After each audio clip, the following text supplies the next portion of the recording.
Welcome to my channel. Today I'm going to teach you how to drape a basic bodice block using the 3D avatar pen tools in CLO3D.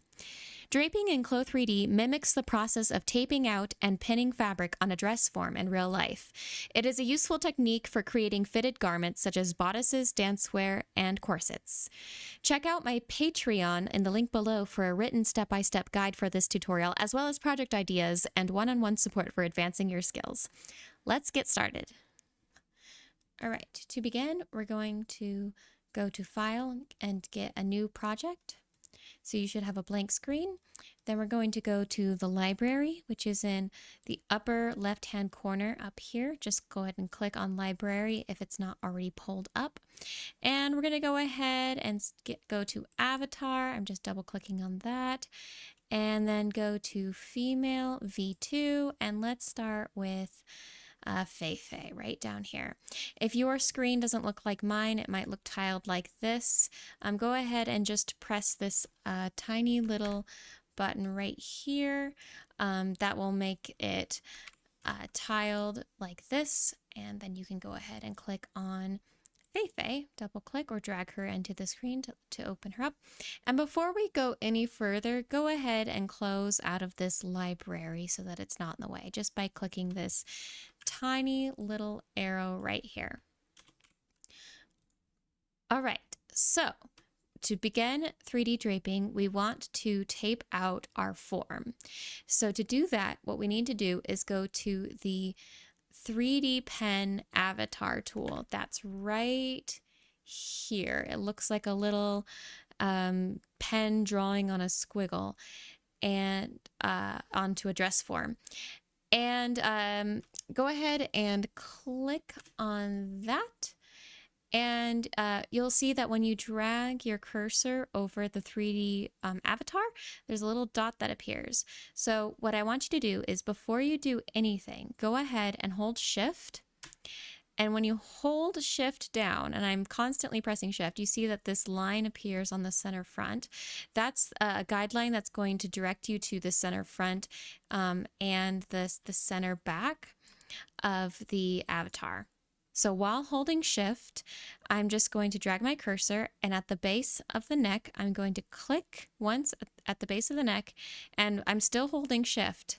And I want to go probably just past the waist, so around the belly button.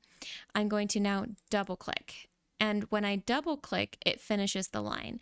If I was just going to click once, the line would keep going. And since I have Shift down, you can see now it's locking it to around the circumference, but I don't want to do that. I want to end the line. So I'm going to click on that same exact dot again, and there I have my center front line.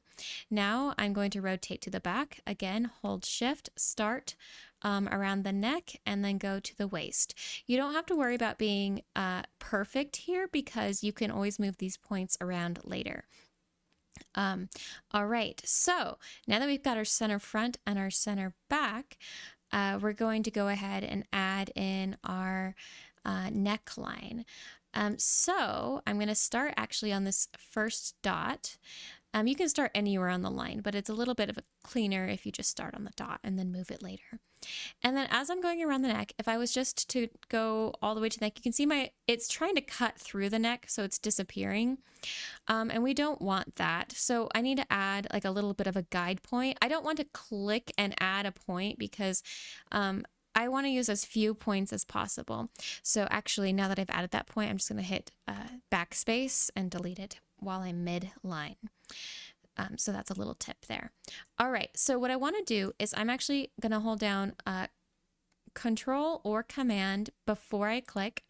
And then when I click, it's going to actually add a red dot, and that is a curve point.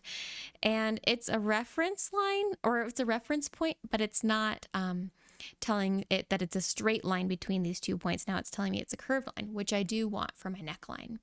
And now that I have that placed there, I can actually finish this neckline by just going right to the front. And I just clicked right there. And because I just clicked on the line, I didn't have to double click, because it knew that I was ending it since I clicked right on that dot. All right. An important thing to note is that If you want to, click past the line, oh, actually, that won't. And you try to finish the line, you see how it says, lines created with the line avatar tool cannot cross. Please try again. So what it's saying is it wants to know where the intersection of these two lines is. You can't just cross the lines over. So it says try again. All right. Thank you for that. All right. So now that I have the neckline, I want to get my hemline or my waistline in. And just like when I'm working with a form, getting all of these exterior lines first is going to help. And then we will lay in all of the interior lines, like the shoulder seam and the side seam. Okay, so I'm going to go ahead and click on this center line again. And let's see, it looks like I need another curve point. So holding down Shift or Control or Command, we're going to go right all the way to the end here. And I don't really want to end on that dot because that's an ugly line. So I'm just going to click right on that line there and end that. And it's okay that this line is longer. It'll be totally fine. What's most important is that at least that they meet so that we have a closed line.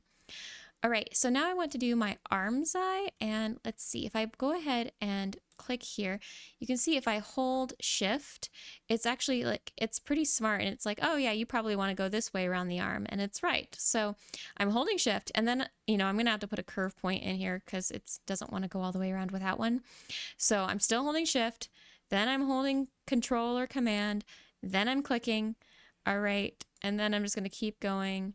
I might need to put another curve point here, holding Control or Command, and then I think I can finish this line at the top. I'm not happy with this arm side, but I can, oh yeah, I'm really not happy with this arm side, but I can adjust it in the next step, so I'm not worried about it for now. All right, now now that I have all of my exterior, I've got my center front, my center back, and then I have all of these, kind of lines that close off this shape, I can start putting in my interior lines. So I'm just going to start here right on this curve point and draw my shoulder line right there. My next seam is my side seam, so that can go there, that's fine. And yeah, that's a pretty good start to a block. Then the only last few things we need, because this is a basic block, I just want to put in a bust dart here. So I'm going to start this pretty close to the apex of the bust, and I can always adjust later. And then I just want to end it maybe around like right here at the center of the waist, just a nice attractive line. And that actual, that line, because it's only meeting the seam here, it's going to create a dart there. All right, and then I'm going to do the same thing in the back, and this time I'm looking at the apex of the shoulder and or of the shoulder blade, and I'm going to start around there and then go down. And there's my back dart. Okay, so this is a good start to a basic bodice block. So I think I'm going to go ahead. We need to move these lines around though. This isn't exactly what we need. So the tool we need to use for that is up here in the 3D workspace. It's right here. This is let's see when I hover over, it's called Edit 3D Pen tool for the avatar. Now, don't be mistaken with these Edit 3D Pen garments. That's a whole different set of tools. We really want the Edit 3D Pen avatar tool. All right, so click on that tool, and with that tool selected, you can move around all these points. I actually kind of liked where that one was. You can also move your curve points. So if I move my curve point here, it's giving a little checkpoint around the mid, around that arm to help it curve. But I really think that I need another curve point because it's just trying to find the path of least resistance to under this arm. In fact, I might just want to drop that a little bit there. Oh, too much. All right. Just move you a little bit tighter into the arm. All right. I think we need to add another curve point. So to do that, I'm just going to right click, add curve point. And then I can do the same thing and add a point as well. Okay. Yeah, I still don't think you're in a great spot, buddy. I'm kind of move you around. Okay.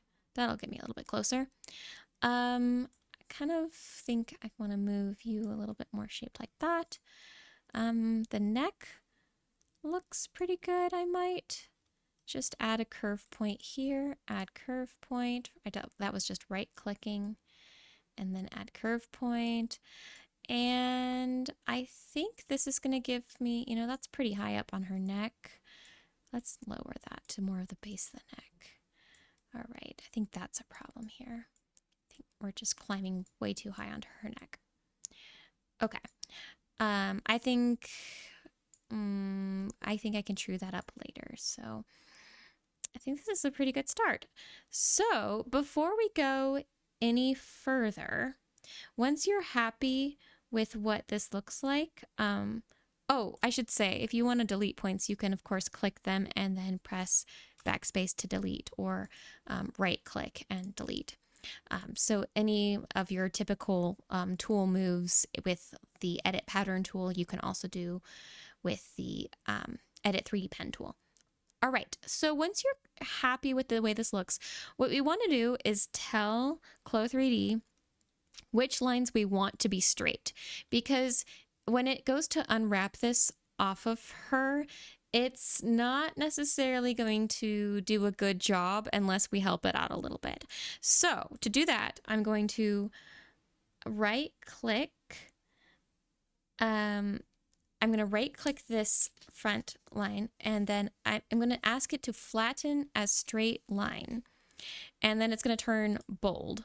And so I'm saying, you know, no matter what, if there's a line that has to be curved when you're unwrapping this, don't let it be this one. This one needs to be straight. I also want my shoulder seam to be straight. So right click, flattening a straight line. The dart, I also would like to be straight. The side seam, I'd like to be straight. This seam right here, or that dart, and the back. So basically the only curved lines now are the waist, this arm's eye, and the neckline. So that looks like that's actually going to be pretty good. And if you do the next step and it really doesn't look like the way you want to on your own projects, play around with which lines you've decided to be straight and which lines you haven't, and that will that might do the trick for you, especially when it comes to grain lines and how it unwraps it for the grain line. All right, so now we're ready to do this unwrapping that I've been describing, and CLO3D actually calls it flattening. And this tool is a little bit hidden. It is under the 3D pen avatar tool, but you press down, and while you're holding it down, go to flatten. And now what you can do is you can individually select all the areas to be flattened and they turned yellow, or you can do Control or Command A and it'll select all of them. And once they're all selected, as you can see on the indication on the screen, it just says press enter. So I'm just going to press enter. And right over here, they're going to populate. So now all I have to do is I'm just going to Control or Command A to select all. Then I'm going to Control or Command D to duplicate with symmetric sewing. Just click anywhere on the 2D window. And then if I simulate now by pressing space, they'll actually fall off. And the nice thing is that it knew where to sew based on how you draped. So that was really nice of it. But we still have to tell it to sew the center front and the center back together. So let's go ahead and click the center fronts with the segment sewing tool selected. So that's the N key. All right, and then click those as well. And then we're going to simulate again, and there you go. You have your basic block.